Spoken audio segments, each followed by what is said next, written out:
Dit is Zonnepark Ameland.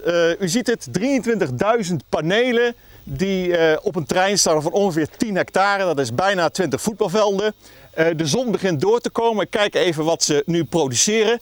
We zitten nu op 25 kilowatt van de 30.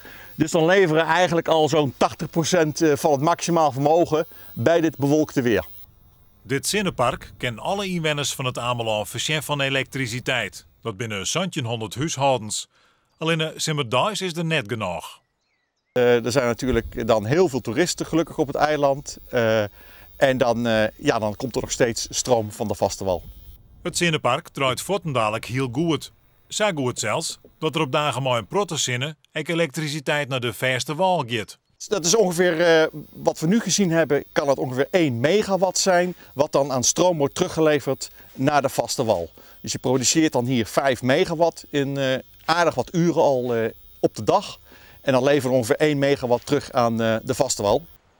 Naast de opwekking van energie is er ook de omjouwing. Deze wand die u ziet, die neemt het zonnepark uit het zicht vanaf de weg.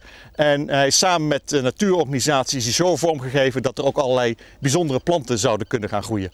Van Joert IJs van Beek net meer de directeur van het park. Dat binnen Eneco, de gemeente Ameland en de Amelander Energiecoöperatie. Die laatste club is zo wies met het park dat ze weer tegen een vervolg. Ik ben heel erg actief ook in Friesland. We hebben inmiddels 38 energiecoöperaties opgericht in alle Friese dorpen.